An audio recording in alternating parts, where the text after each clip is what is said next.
Hey dreamers, my guest today is making her dreams come true by building a location-free business where she gets to talk for a living, which, you know, a lot of people think that that's what I get to do for a living. It's actually a good part of what I do, but she's a little bit more talk for a living than me. Dreamers, I give you Jessica Rhodes. Hey, thanks for having me, Joe. I'm very excited to be here. Yes, I'm happy to have you here. It's been great getting to know you over the last like two. I didn't even realize that you've only been doing this for like 2 years, right? Or Three two and and a a half. half? Oh, 3.5? Yeah, Really? time flies. But I feel like Oh, we've known each other for a couple of years. yeah. I feel well, probably close to two, or at least, yeah, probably close to two, 1.5 to 2 Yeah, years, I would say. yeah. And then actually met in person. Well, I guess that was like a year and a Podcast half New ago. England. Yes, that was the first time we met in person, but we were already Yeah, friends on Facebook, I yeah, believe. yes. Because you know you accept all friend requests in the world. I mean, Yeah, not pretty anymore. much. I I've stopped know. that. I've sworn off Yeah. that. Yeah. So Jessica, why don't you get started by giving some background about yourself? Yeah. So I live in Rhode Island but I'm actually from the Philadelphia area. So that's what we share, Joe, our Yes. mid-Atlantic vibe. I went to Temple University, grew up in the Philly area, but transplanted up to Rhode Island because that's where my husband was working. And so we've stayed here because it's beautiful and it's affordable and we really like it. I've got two little kids. My son Nathan's 3.5 and my daughter Lucy is just over 1. And I started my business when I was pregnant with Nathan because I wanted to be a stay-at-home mom. I was working at a nonprofit organization I was running their canvas, their door-to-door field canvas. So I'm one of those weirdos that actually really liked going door to door and fundraising and talking to people about environmental and political issues. Really, I wouldn't have guessed.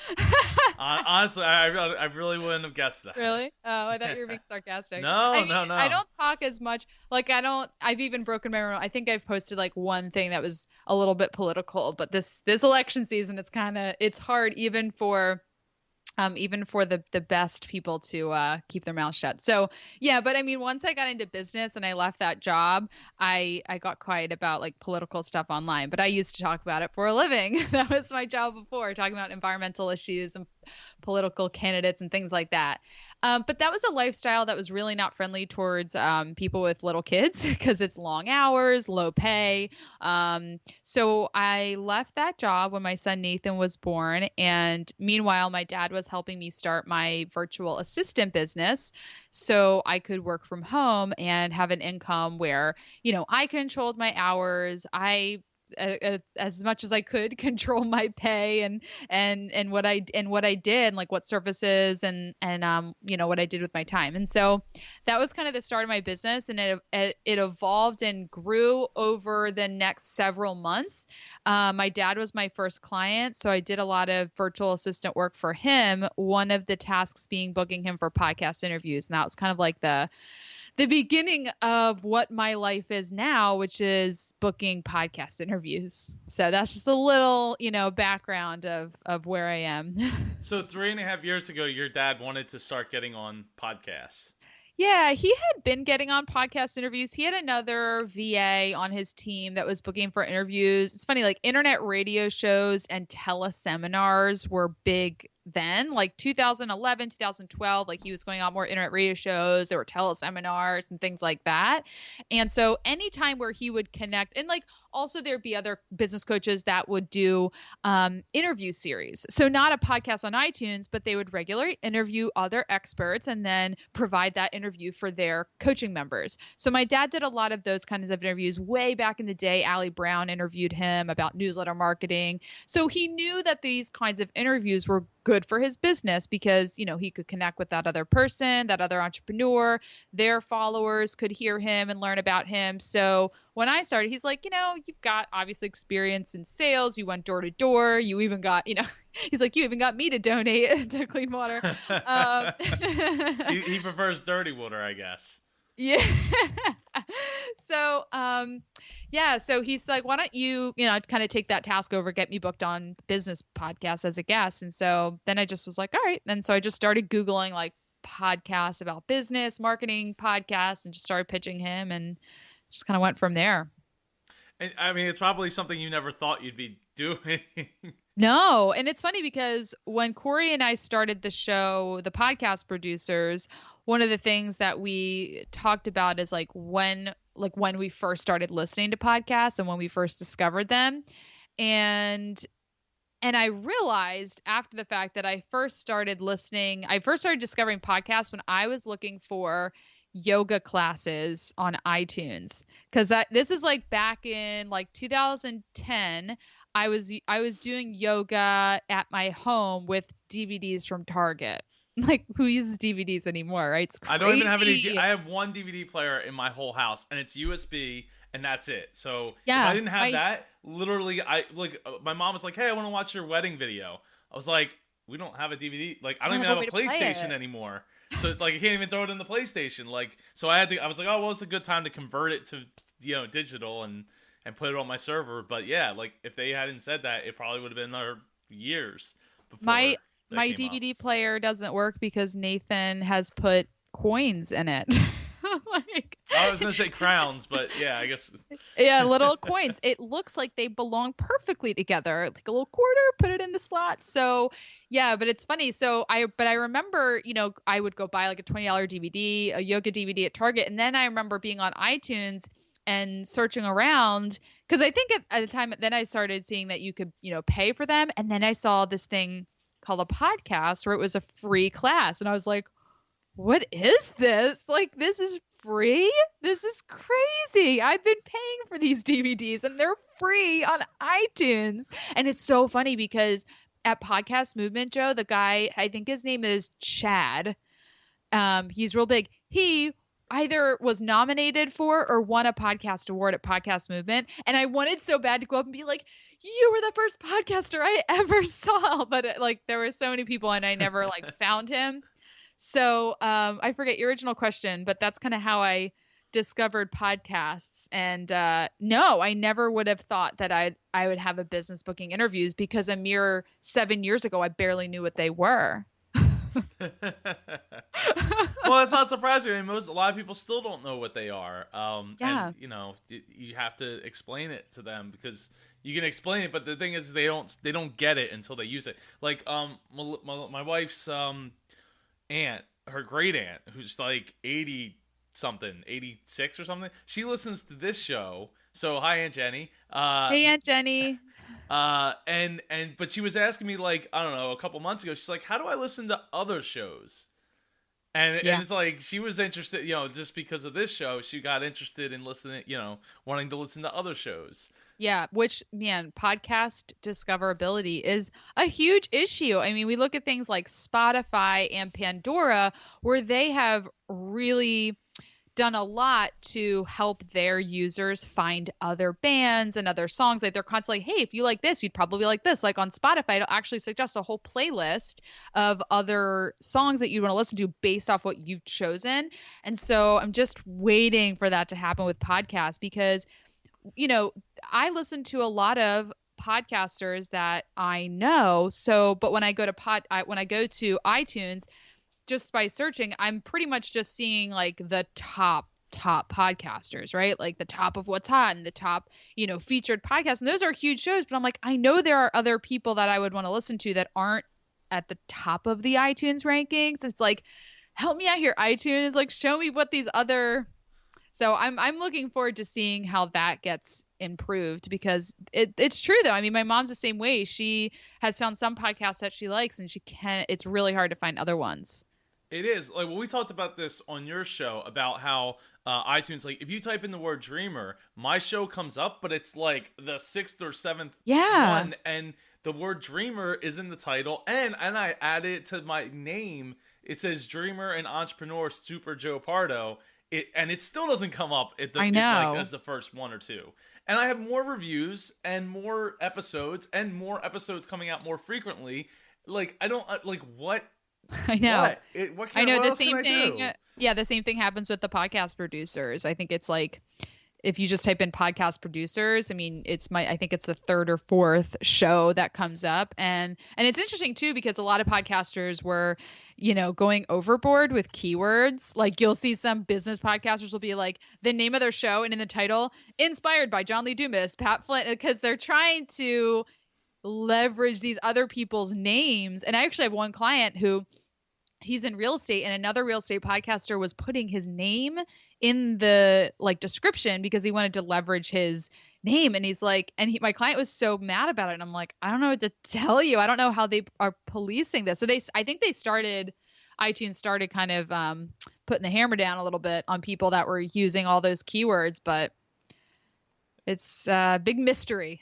Yeah, well, it's sad because I want to be able to reach those people, and it's funny because we said that since we did that episode, I've had people two people email me, and I emailed them back and said, "Oh, well, how did you find out about the show?" And they're like, "Oh, I just searched through iTunes and found it." That's cool. So I'm like, that's really fun. Somebody's finding it on iTunes. Yeah. I mean, I don't know how because I can't even find it unless I type in Joe Pardo specifically. Yeah. Then it comes right up, but. I don't know. Now that I changed my name and put it to the end, maybe that's not the case anymore. The name tag. So well, I don't know. We'll see. So yeah.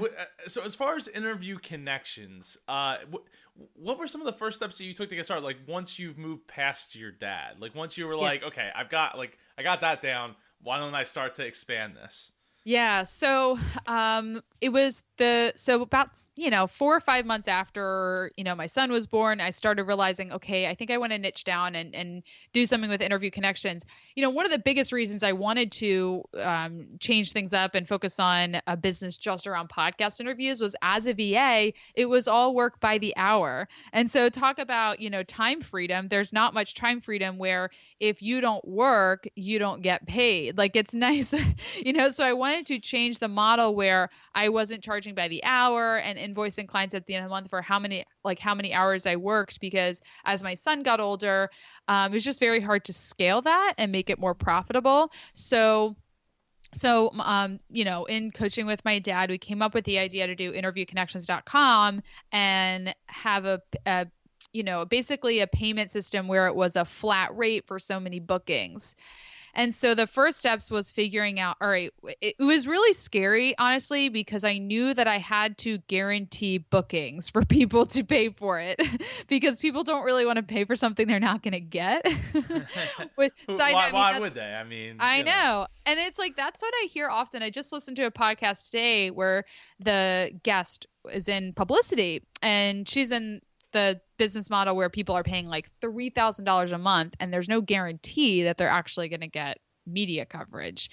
And people are really moving away from that because they're like, well, why would I pay thousands of dollars with no guarantee? So I knew that I had to guarantee, but then I had no idea what to charge. So I had some phone conversations, like some podcasters that I had booked my dad on their show, and I had a couple other clients that I was doing this for. Charlie McDermott was another guy that I did podcast bookings for. And so I just started reaching out to some of the hosts that I had built a relationship with. And I was like, I'm thinking about doing this. Would you pay for this? And how much would you pay? I was asking those direct questions. And once a number of them were like, yeah, no, I would definitely pay for this. This sounds great. One guy was like, I'd pay $10 for that. I'm like, well, I think I need to charge more than that.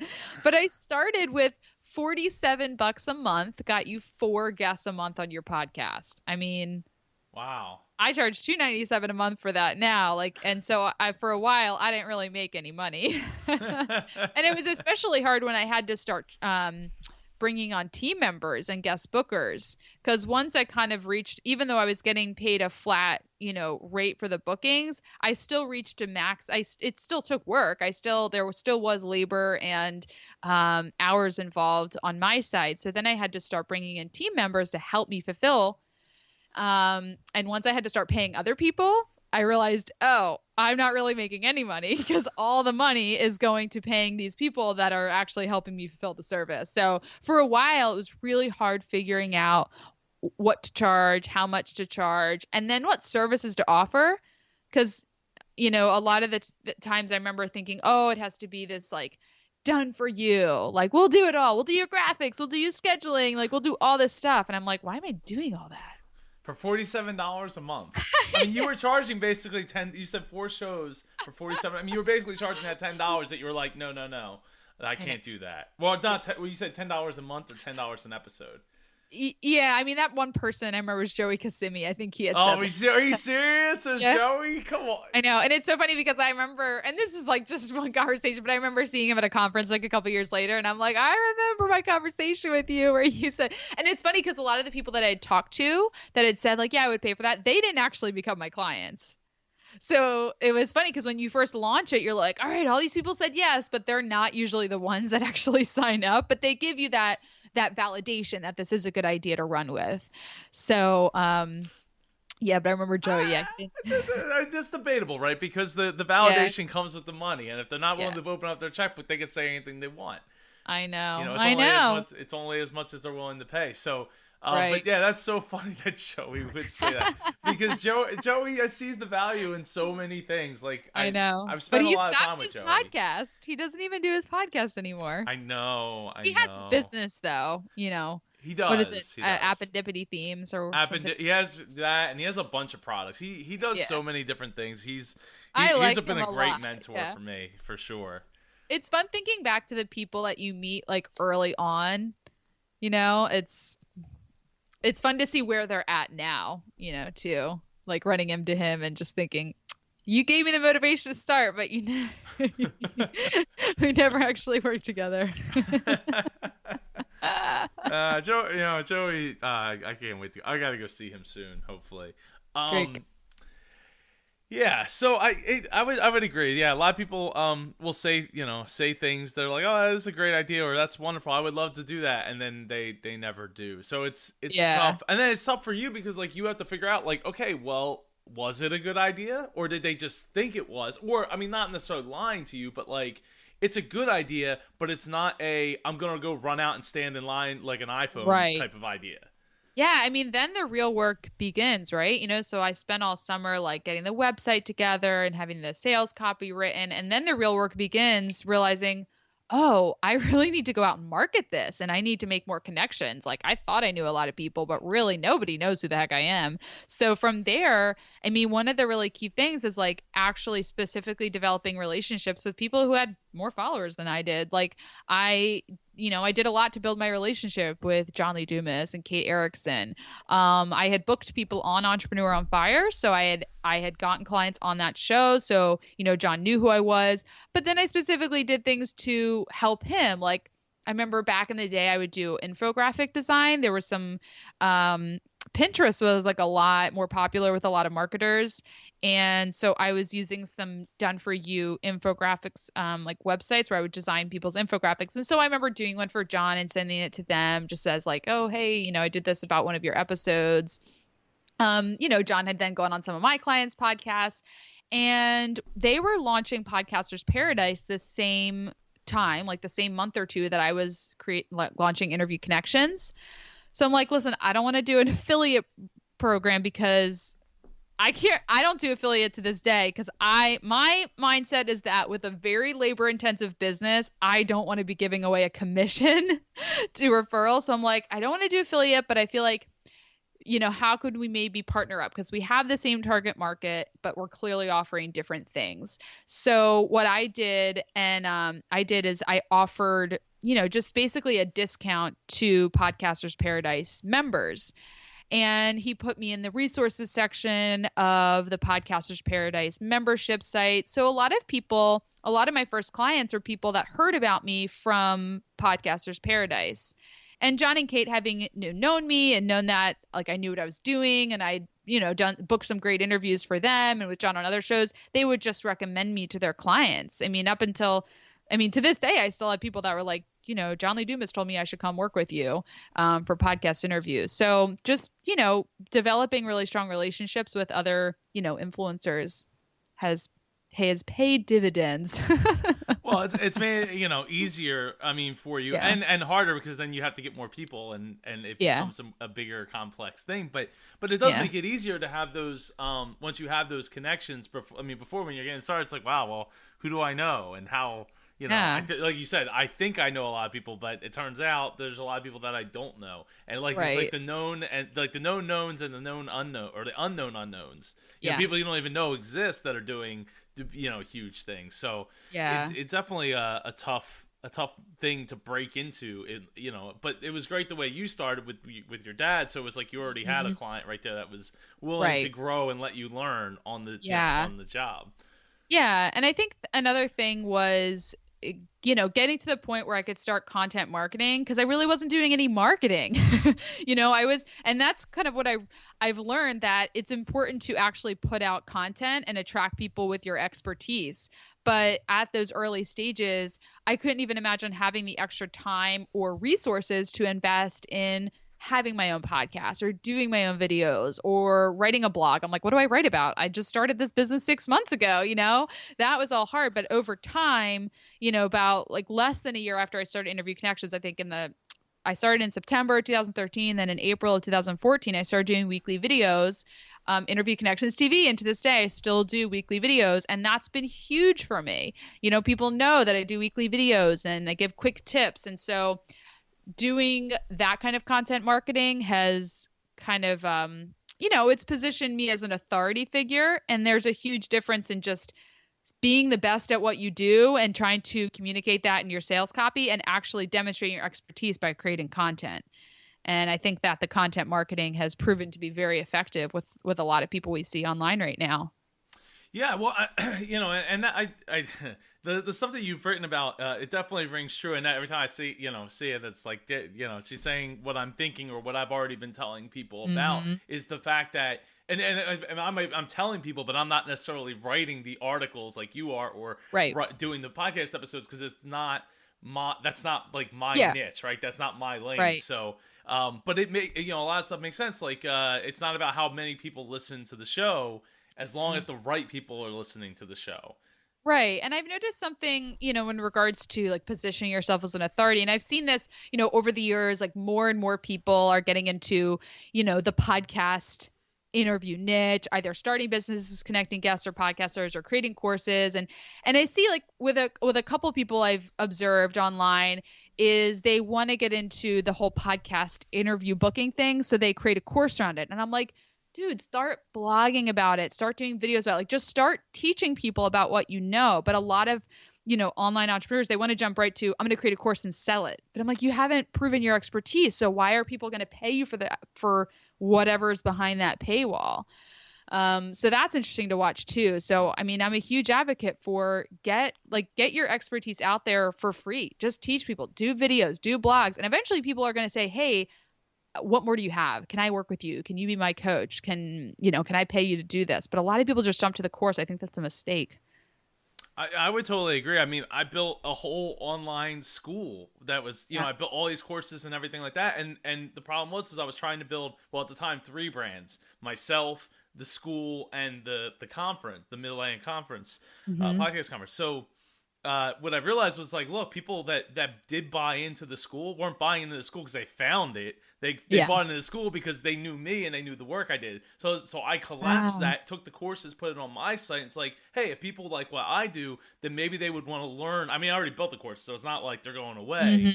You know what I mean? The information's still good. So it's like, okay, it's just a different aspect of marketing it versus like I'm marketing myself versus like I'm marketing a school and I'm trying to get people who know about me already and get them to go to the school versus just like, hey, you know about me. Okay, well, I offer these separate courses here and get what you want a la carte versus like, here's some big thing that's like, you can get everything for one price. Yeah. And well, it's one tough. thing I think that you've done this really well, Joe, in terms of Podcast Mid-Atlantic, how you interviewed all the speakers and some more people. Like you interviewed Glenn the Geek too, who wasn't even going. And I thought that was a perfect, content marketing strategy, because instead of just putting all of your resources into selling the conference and saying, this is why it's so great, this is why you should go, you just said, hey, here's what you're going to get. Like you just pulled back the curtain, you brought your speakers on, you gave a ton of value for free, you made it into a podcast, and you just gave people the opportunity to experience what they would get at the conference online.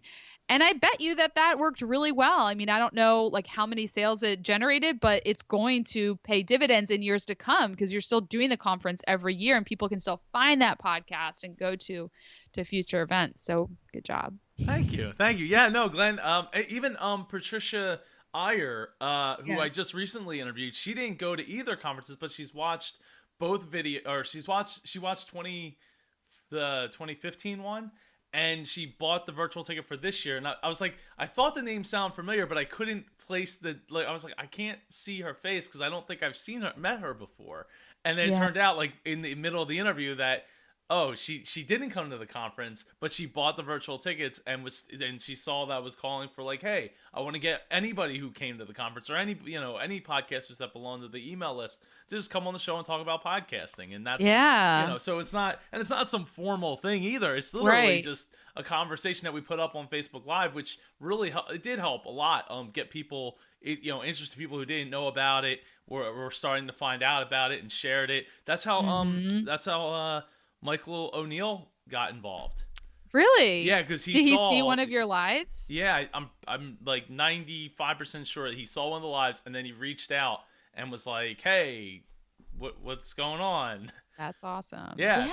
So it's stuff like that where it's like that's how it can work. And it's relationship building too. Like your time on Facebook Live with the speakers, that helps them feel more connected to you. It makes them feel more invested in the conference. It's just a great strategy. I think people overlook the power of the relationships that are online. Like you really need to focus on that first before you think about like, oh, how can I profit from this? How can I get more sales? Just like focus on developing relationships because those are where great referrals and sales come from, but you've got to focus on, and that's hard when you're like starting a business or when you need money. You're like, you get these like dollar signs in your eyes, excuse me. So, but yeah, that was Facebook Lives. That was great. That was a lot of fun. Yeah, they definitely were fun. So how did your family take this idea that when you wanted to start a business? I'm assuming, well, your immediate, more of like your husband. Yeah. Since your dad was on board and was like, here, let's do this. My dad thought it was a great idea. Obviously, it was his idea. And being an entrepreneur, he was very optimistic about it. I mean, my husband, is definitely supportive of it. I wonder what he would say if you asked him that question. Well, he's a lawyer, right? Yeah. And he's very entrepreneurial, and I keep telling him, I'm like, you're going to be a full-blown entrepreneur sometime in our future because, he has a full-time job right now. So he's definitely, but he also has a law practice on the side, small solo law practice where he takes on a couple clients at a time. And so, I mean, I think he was totally supportive of it. And I think it was very challenging at times because, so much of the financial supporting of the family was basically on his shoulders. I would bring in like a few $100 a month for a while. But I mean, we really racked up a lot of credit card debt too, because we really did it. Like we were not bringing in that much money, like not enough to make ends meet. So we really went into a lot of debt that we're aggressively working on right now. But I think that my optimism helped. But there were some definitely challenging moments along the way when like things, because, before the business really took off, there were times where I was like, now I'm going to start investing and I'm going to go to conferences. And he's like, whoa, like you're not even making really that much money yet. I'm like, but I have to do this if I'm going to get more money. So it was hard, but eventually things did take off and it's good now. But yeah, I mean, supportive, but probably nervous is how I would describe how he just thought of it. Well, yeah, it's quite understandable, and but you do have to keep investing that money. It's not. I mean, unless you're making crazy profit margin at $47 to start, you aren't going to any conferences unless you have a ton of clients and maybe no kids at that point, because you probably won't have time to have kids to make that kind of money that you would need to otherwise. So. Yeah, I mean, you have to be mindful of that, and going to conferences to meet those and make those connections. Like that's that, that's what's gonna, like, you That was posted about key. going out to dinner when you were out in San Diego with a whole Hmm. bunch of people, and I knew a couple of the names. Those are all, and I mean, conferences are something that I advocate so much for because, I mean, now I'm pretty much only going to conferences that I'm either exhibiting at or speaking at. Um, but to start out with, attending conferences, that is such a great way to network and to meet people and to build relationships. I mean, especially with an online business, like you have nothing can replace that face-to-face interaction with people. It's just, invaluable. So conferences are super, super important. And I got a lot of clients. I mean, I remember one client very early on, his name's Don Crowther, and I met him at a conference. For a while before I started going to marketing and podcasts and conferences, I kind of tagged along with my dad to some business events that he was going to. And that way he could kind of give me some warm introductions to people. And I remember like going out to a meal with some people from the conference and was sitting next to Don and talked to him all about podcasting and interviews. And he signed up with me, a couple weeks later. And so that wouldn't have happened if I didn't go and like share a meal with him. So it's really powerful to go to events for sure. I'd agree. I mean, going to events in the old industry that I was in, in my family's business, Hmm. plenty of people that I'm still friends with today, like because of that, growing up and Yeah. going to those events. So yeah, it's really important. Like having, getting Skype time and email time and all that is great, but it doesn't replace, a great meal. Was it a great time? Was I went to Podcast Florida, and we ended Uh-huh. up going to, it was like just outside downtown Disney in Hmm. Florida, and I was with Heather Bayer, and we're like, Uh-huh. oh, let's just go to dinner, da da da da da, and we went, and we ended up, the only place we could get, because it was so packed down there, was T-Rex. So we ate with like dinosaurs, like screaming in our face, and I told her at the end, I was like, you're never gonna forget this dinner, that time that you met somebody at a conference and was like, all right, well, I guess we're gonna eat here because I have a Landry's card and can get us right in. By the way, a Landry's card is amazing because it cuts down the wait time. So if it's like 2 hours, you'll wait maybe 15 minutes. Oh, cool. Yeah, and it's like $30 forever. Wow. And there's like points on top of that. But yeah, so for like $30, like you can like, hey, there's nowhere to eat. Well, actually there is.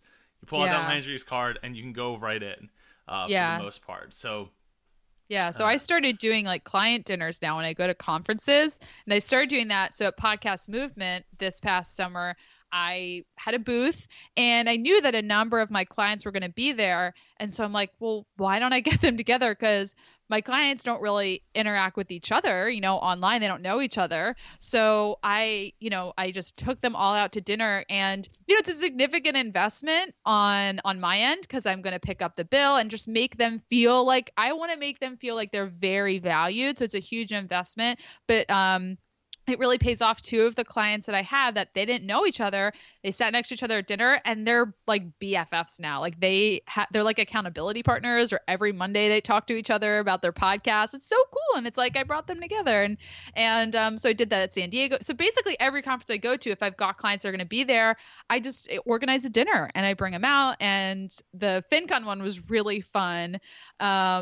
Funny story. So one of my clients, his name's Ross Jeffries, and he's basically the founder of the pickup artist movement, like his like picking up women. The movie Magnolia with Tom Cruise, Tom Cruise's character was inspired by my client Ross Jeffries.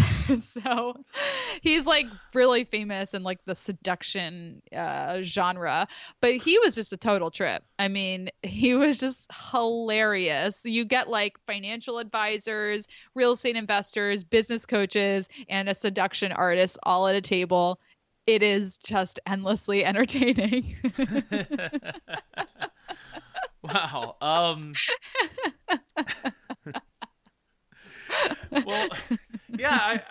Actually, it sounds like you have a whole nother setup for a business. Right there. It's just you could just do like a paid Facebook group for your clients to connect. Right there. Yeah, there you go. Boom. Yeah, I mean the idea has definitely floated around in my head for some time of like, how can I bring people together? Because then like on the one hand, it seems really obvious, like, yeah, just get them together more often. On the other hand, I can't see my like getting people to engage in a Facebook group. So anyway, I thought about It's like how tough. can I I know it do takes a more of lot of these. work.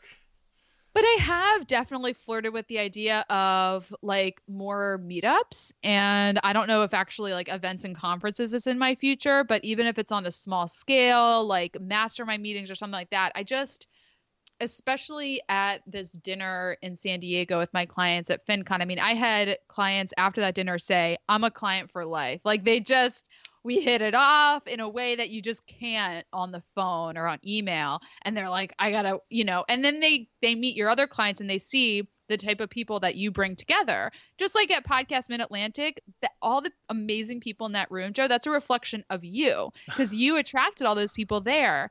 And just a very powerful thing can happen when people all get together and they look at the leader and they say, who brought everyone here? Oh, like Jessica Rhodes brought us all together. Joe Pardo brought us all together. And it just says so much of the coordinator. And so it's just and I think that this is for anyone, whether they're introverts or extroverts. A lot of it can be very energizing to have those kinds of meetings. But like I am an extrovert, so I was just like on fire after that. Like this is just so great. All this face-to-face interaction is amazing.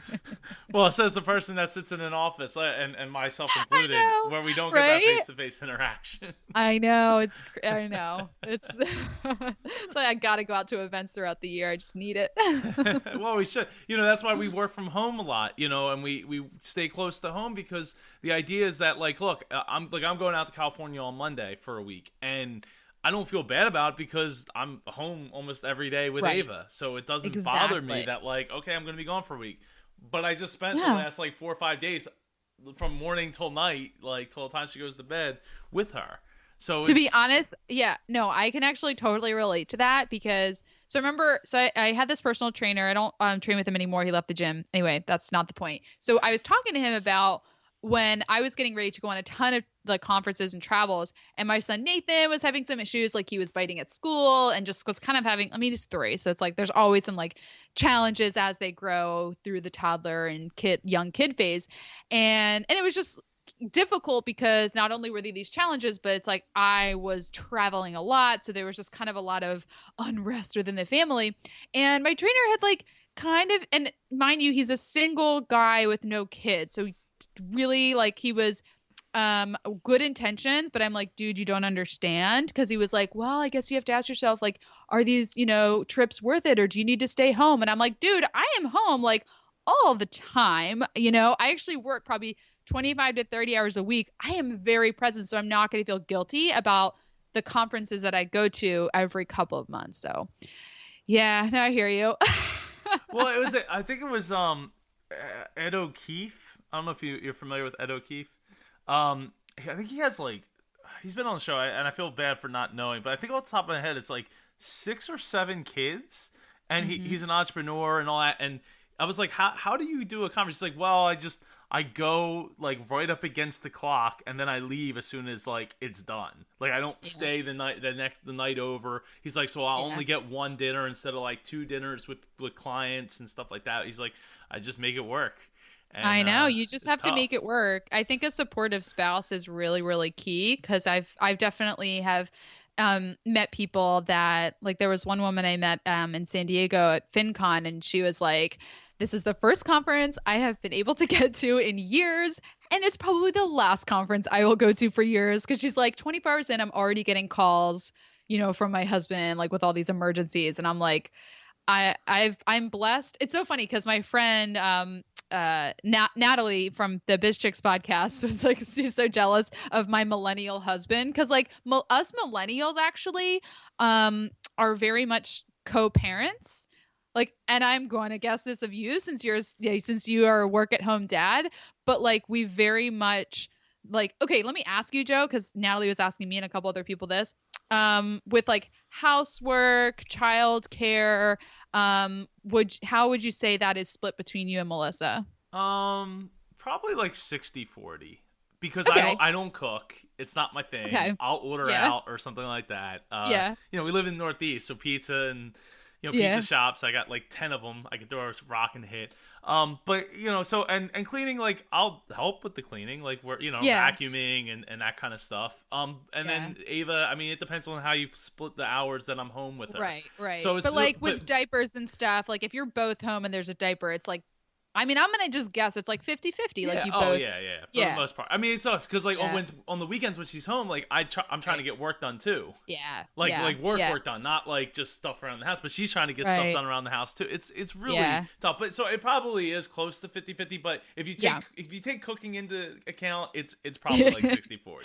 Yeah, no, I hear you. I hear you. So, I mean, what Natalie realized, like asking me, and she said she asked another, a guy who is a millennial and is married and everything. And we're all kind of in like that 50-50. And of course, if you look at like the hours, yeah, maybe it's more 60-40 with certain things, but it's relatively equal. Whereas when Natalie, I think she said she's 44. She's in her 40s and so she's not a millennial. And she's like with child care and housework, she goes, is definitely not 50-50 because it's just like generationally it's just different with people in the older slightly older generations. I forget what brought us onto this topic actually, but I think we were talking about like traveling for conferences and how Jamie never like second guess he never gives me a hard time when I have to travel because he travels too, and I never get like emergency calls. Like he's got stuff covered when I'm gone. You know what I mean? Well, I would hope so. I mean, or at least have like a grandparent or something come. Yeah, stay. like if we can like have, if there's extra help that can come in, but like a lot of, and I'll just say spouses because I don't want to like gender discriminate, but a lot of times like if one spouse goes out of town, the other spouse is like, I don't know what to do. I don't know what to pack for lunch. And they're like totally helpless. And so I think it's really great when each couple can like handle things, like they can handle things when the other one is gone. I think that's important. I'm trying to think you're if I would gonna be able to pack for lunch. I think Melissa would just head it off at the turn and like tell me like, okay, this is what needs to go, and I would just do it. It's the problem isn't doing it. It's the problem is like if I don't know, like if I had to guess, I always feel like I'm gonna guess wrong. Yeah. So it's like, well, if you just tell me what you need, then I'll take care of it. But I don't know. Well, we'll see because that's going to come up. Like when she's not just drinking bottles every day. Yeah. And Like, it'll change. Yeah. So I don't know. The cooking thing might just start to change a little bit, but I don't know. We'll see. We'll see. Jessica, what's been the biggest roadblock you've had to overcome with interview connections and creation of different media? The biggest roadblock. There's a lot of different. I guess there's a lot of different places I can take that question. But I think the biggest roadblock or the biggest challenge with this business is like setting clear expectations and educating clients because like there's the service I provide in terms I will book you for interviews. But what I've seen and realized is that, okay, for people to actually have success with the strategy, they have to do more than just be interviewed. Like they have to actually do a good job on the interview. They need to, if they want listeners to go to their website, they have to, do a good enough job on the interview to get people to go to the website. And then their website actually needs to be well designed and it needs to convert it actually needs to be converting. And like, that's all stuff outside of what I can't control if their website is terrible and doesn't convert. But if they feel like the podcast interviews aren't working, it's all like, it's because we're not booking good enough shows. So I guess it's like the setting clear expectations and then educating clients on like, okay, here's all this other stuff that you have to do. And so, I mean, what I've been trying to do is like, I make my podcast episodes just directly apply to what my clients need to learn. Like I did an episode, your roadmap to podcast interview success. And I like actually emailed my clients directly. I'm like, you need to listen to this. Like I almost wanted to say, don't complain if it doesn't work unless you listen and implement what I'm teaching you in this episode. So that's hard. Just kind of having like a number of factors just not be in my control, I do know because I had a client that wanted some like Facebook ads and was like, well, your website isn't even mobile friendly. So right. Like how do I drive traffic to your site on what a lot of people are using on, like a lot of people are looking at Facebook on their phone. And Pretty much all. Like when you serve up an ad, it's like 90+% are going to mobile. The ad is going to mobile. So if they're coming from mobile and it's not mobile friendly, they're not going to sit there and try and mouse around and figure it out. It's over. Yeah.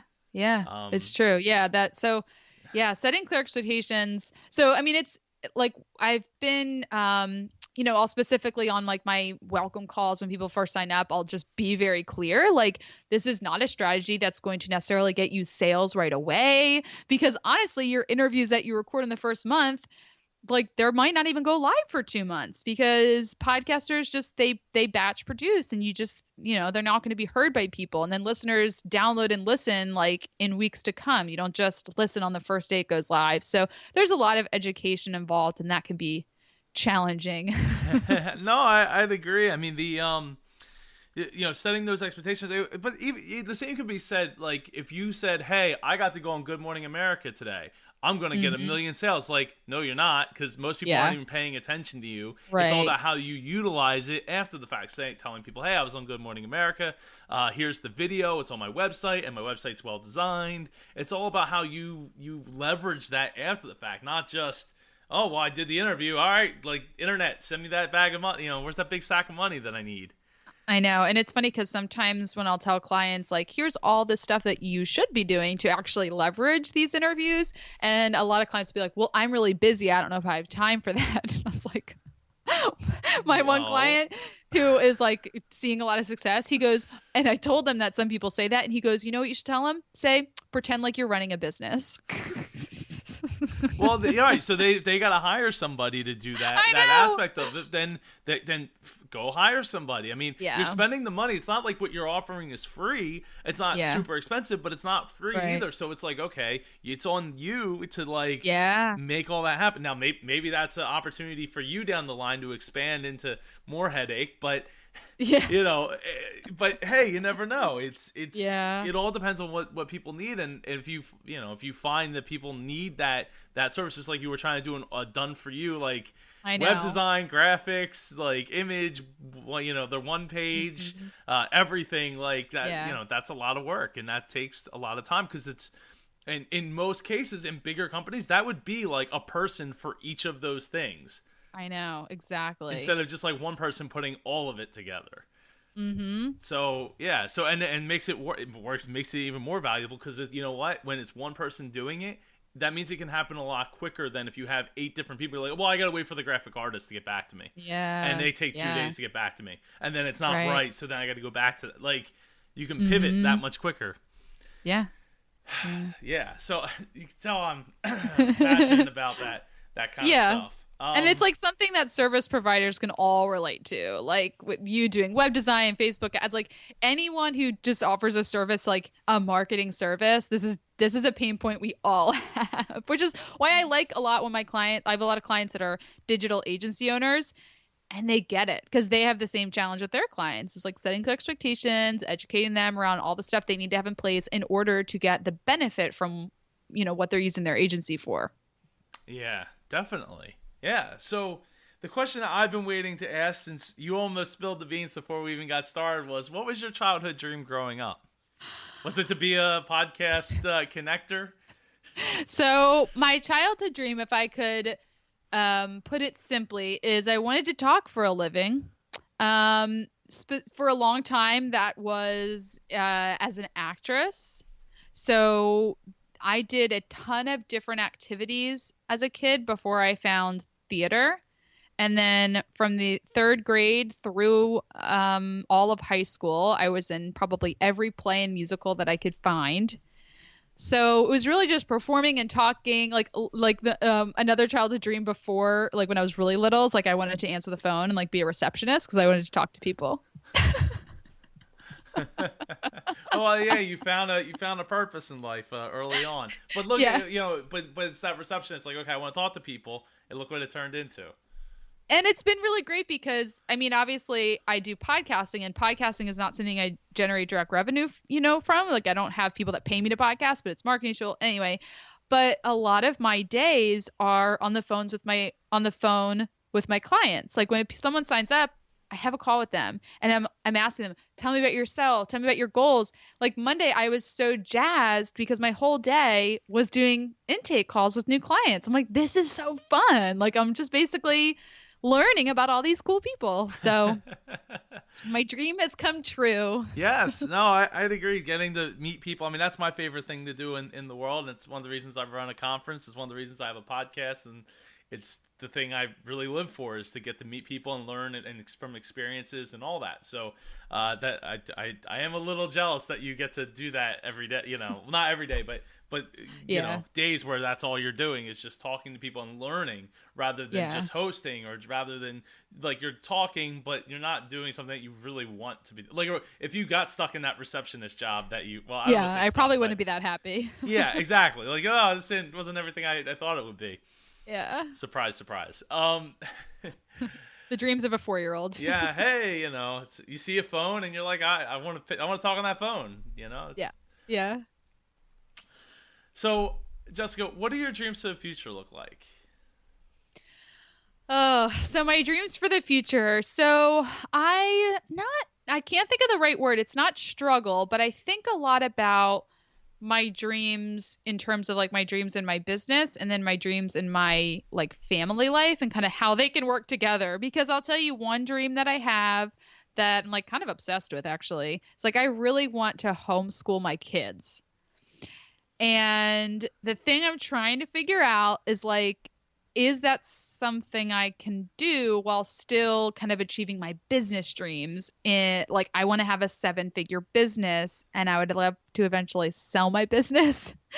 So I'm like, can I do both? So that's those are my dreams. And I guess the journey right now is figuring out how to make them all come true.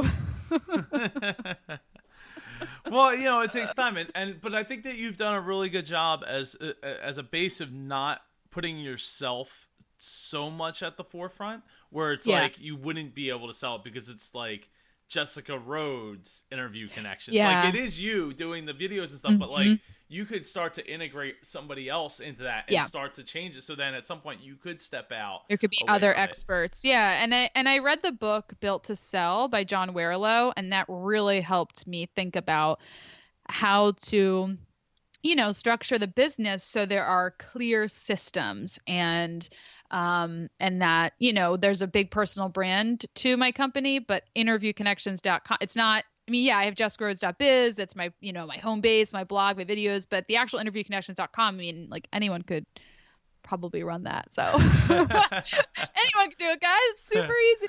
Yeah. Come buy the business. It's right. It's got, you know, huge growth potential, and people are just, you know, just finding out about podcasts every day still. So, yeah. Well, is there any last thoughts you'd like to share before people can find out how they? I mean, we have already shared how they can connect with you online, but we'll share it again.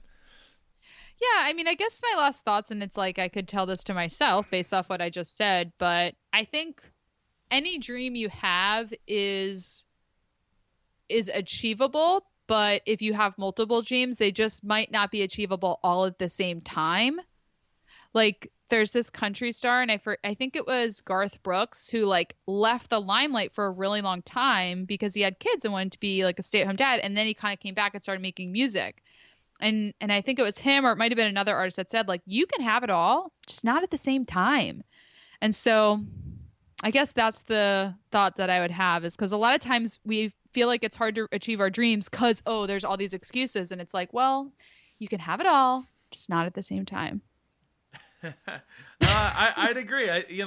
There's lots of things that I have on the board to do, from building a card game, to I'm about to write 2 books. So like I used to be able to do a lot of it at the same time. Yeah. But it slowed me down to like, human level of like, have a baby.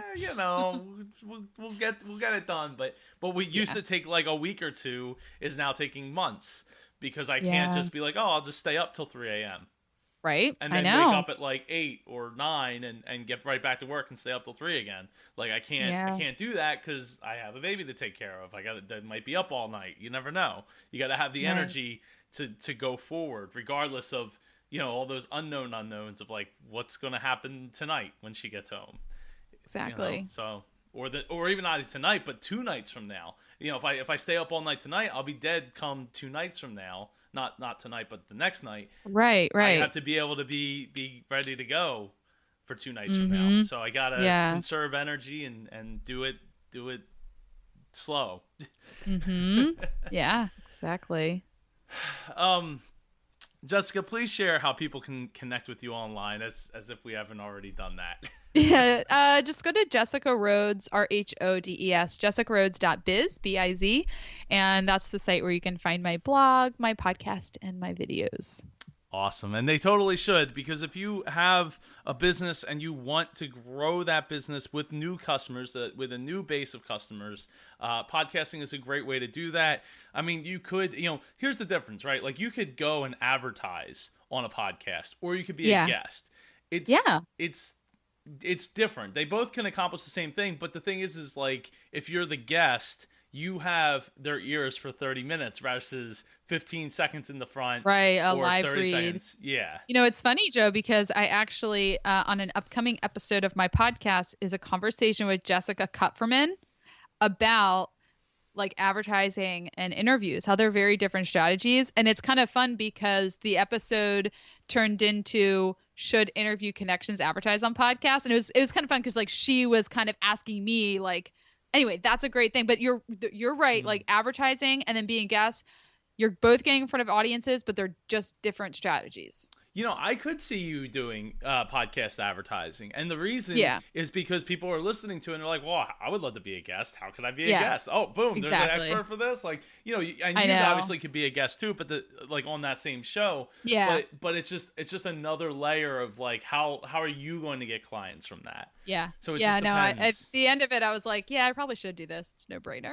Honestly, I think it's a good investment. As long as you find the right shows with the right audiences that, and shows that have people who are actual business owners and actual entrepreneurs, not entrepreneurs who are like, exactly. Well, they don't have a use for your service. They haven't even started yet.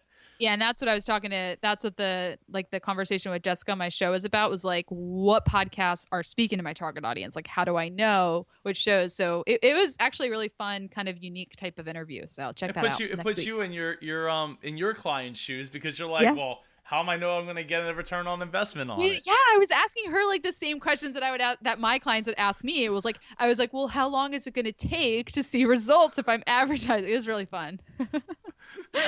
Oh man, yeah. Hey, you know what it is? It's when it's your money. That's that's when it matters, right? And that's what I was saying like before, where it's like anybody could say, "Hey, that's a great idea. You should go do that." And then if they're not actually like giving you money to support that, then it's tough to really take that value away from that. So exactly. Jessica, it's always fun to talk to you. I've had a great time today. Thank you so much for coming on the show. I'd love to have you on again in like a year or so. We'll catch up and just see how things are going. If you're ready to sell the business in a year. See if I'm homeschooling. Yeah. You might be. Thank you so much for having me on. This was a lot of fun. Thank you for joining us for this episode of the Dreamers Podcast. Follow us on Twitter @Dreamers Podcast. Join us on Facebook at facebook.com/Dreamers Podcast. If you or someone you know would like to be a guest on the Dreamers Podcast, please send an email to j@jpar.co. This podcast is copyright 2014 by jpar.co.